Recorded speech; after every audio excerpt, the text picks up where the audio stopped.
Assalomu alaykum hurmatli yurtdoshlar. Axborot 24 dasturi taqdimoti bilan jonli efirda Xulkar Bo'riyeva. Bugun O'zbekiston Respublikasi Prezidenti Shavkat Mirziyoyev ijtimoiy sug'urta tizimini takomillashtirish yuzasidan takliflar taqdimoti bilan tanishdi. Ijtimoiy sug'urta tizimi har qanday davlatning ijtimoiy siyosatini belgilashda ustuvor o'rin tutadi. Uning samarali faoliyati jamiyatda barqarorlikni ta'minlaydi, aholining davlat institutlariga bo'lgan ishonchini mustahkamlaydi va iqtisodiy farovonlikka xizmat qiladi. Jahon tajribasi shuni ko'rsatadiki, ijtimoiy sug'urta tizimi qanchalik rivojlangan bo'lsa, davlatning iqtisodiy barqarorligi ham shunchalik mustahkam bo'ladi. Masalan, Germaniya, Fransiya va Shvetsiya kabi Yevropa mamlakatlarida sug'urta tizimi tibbiy xizmat ko'rsatishdan tortib pensiya ta'minotigacha bo'lgan yo'nalishlarni qamrab oladi. Ushbu mamlakatlarda sug'urta to'lovlari ish beruvchi, davlat va xodim o'rtasida taqsimlanadi. Natijada iqtisodiy barqarorlik saqlangan holda ijtimoiy himoya darajasi yuqori bo'ladi. Osiyo mamlakatlarida, jumladan Yaponiya va Janubiy Koreyada ham shunday tajriba mavjud bo'lib, ijtimoiy sug'urta keksalarni qo'llab-quvvatlash, aholiga sifatli tibbiy xizmat ko'rsatish va inson kapitaliga investitsiyani ta'minlashning muhim mexanizmi hisoblanadi. Bu misollar shuni ko'rsatadiki, samarali ijtimoiy himoya tizimi nafaqat inson manfaatlarini muhofaza qiladi, balki mamlakat iqtisodiyotining barqaror o'sishiga ham turtki beradi. O'zbekistonda ham ijtimoiy sug'urta tizimini takomillashtirish davlat siyosatida muhim yo'nalish sifatida belgilangan. Buning mamlakat uchun ahamiyatini quyidagicha izohlash mumkin. Ijtimoiy barqarorlik. Sug'urta tizimining mavjudligi kambag'allik va ijtimoiy tanglik xavfini kamaytiradi. Iqtisodiy himoya, nafaqa va to'lovlar aholining xarid qobiliyatini qo'llab-quvvatlaydi, ichki talabni rag'batlantiradi. Uzoq muddatli rivojlanish, ijtimoiy sug'urta tizimlari uzoq istiqbolda barqaror moliyaviy resurslarni shakllantiradi. Davlatga ishonchni mustahkamlash, fuqarolar o'zini himoyalanganligini his qilsa, davlat institutlariga bo'lgan ishonch ortib boradi. Xulosa qilib aytganda, ijtimoiy sug'urta tizimini izchil rivojlantirish O'zbekiston uchun strategik ahamiyatga ega yo'nalish hisoblanadi. U fuqarolarni hayotiy xavflardan muhofaza qilish barobarida barqaror iqtisodiy o'sish va ijtimoiy adolat uchun zamin yaratadi. Bu esa inson sha'ni va qadr-qimmati, uning manfaatlari eng oliy darajada qadrlanadigan mamlakatimiz uchun muhim ahamiyatga ega. Prezidentimiz Shavkat Mirziyoyev bugun ijtimoiy sug'urta tizimini takomillashtirish yuzasidan takliflar taqdimoti bilan tanishdi. Kambag'allikdan farovonlik sari dasturi doirasida fuqarolarning bandligini ta'minlash va ularni tadbirkorlikka jalb etish bo'yicha amalga oshirilayotgan islohotlar natijasida kambag'allik darajasi 2021-yildagi 17% dan 6,8% ga, kam ta'minlangan oila sifatida nafaqa oluvchilar soni esa 14% dan 6,1% ga kamaydi. Shu bilan birga bugungi kunda aholini og'ir hayot vaziyatlarda daromadsiz qolishi va kambag'allikka tushishini oldini olish masalalari davlatimizning doimiy e'tiborida. Taqdimotda bu boradagi dolzarb masalalar ko'rsatib o'tildi. Jumladan, xususiy sektorda band bo'lgan aholining barchasiga ham homiladorlik, vaqtincha mehnatga layoqatsizlik va ishdan bo'shash bo'yicha nafaqalar to'lab berilmayapti. Bu holatni to'lovlar ko'p holatda ishlab chiqariladigan mahsulot tannarxining oshishiga olib kelayotgani va raqobatbardoshlikka ta'sir ko'rsatayotgani, ish beruvchilar nafaqalarni to'lashga ortiqcha yuklanma sifatida qarayotgani,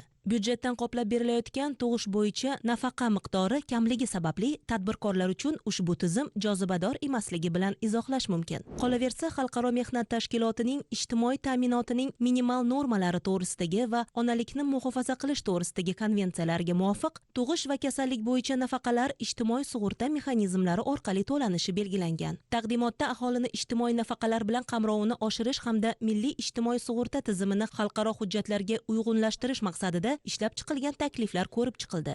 Rasmiy band bo'lgan barcha shaxslarga nafaqalar bosqichma-bosqich ijtimoiy himoya jamg'armasi tomonidan to'lanishi yo'lga qo'yiladi. 2026-yildan boshlab ayollarga homiladorlik nafaqasi, 2026-yil ikkinchi yarmidan vaqtincha mehnatga layoqatsizlik nafaqalari to'lab boriladi. Yangi tizimning asosiy maqsadi ayollar va ishchilarning ijtimoiy himoyasini kuchaytirish bilan birga rasmiy mehnat munosabatlarini rag'batlantirish ekani ta'kidlandi.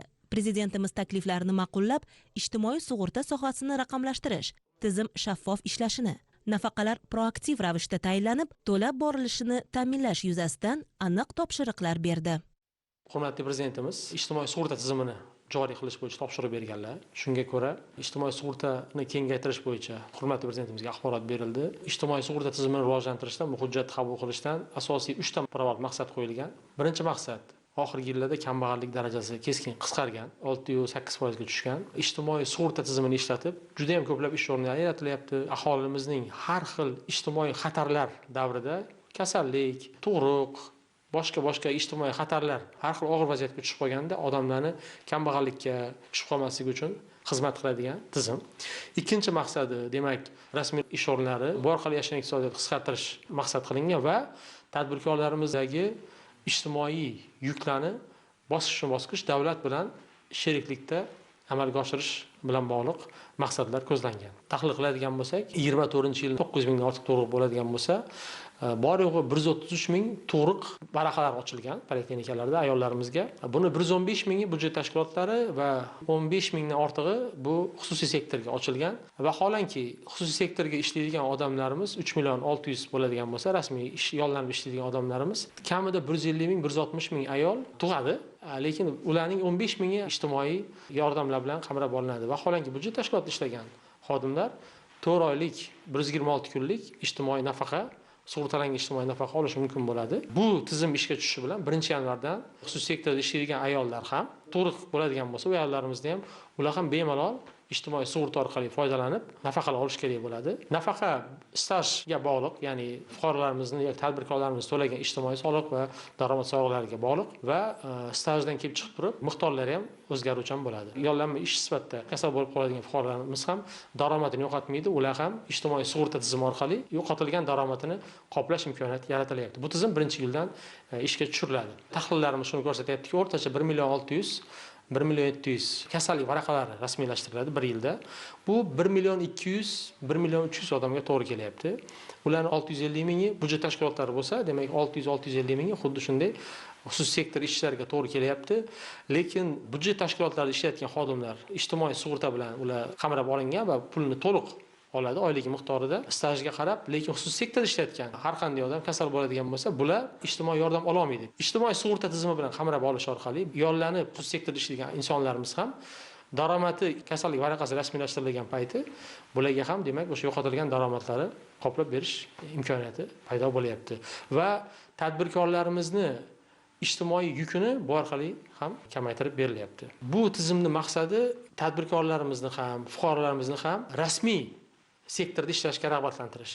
10 oylik staji bo'lsa ham bemalol har xil turdagi yordam olishga mumkin bo'ladi. Hurmatli prezidentimiz hamma hujjatlarni ma'qullab, bu tizimni aholi orasida keng targ'ib qilish, tizimni ishga tushirishda ko'proq to'liq raqamlashtirish, xizmatlarni umuman to'lovlarni proaktiv tarzda ko'rsatish bo'yicha topshiriq berdilar.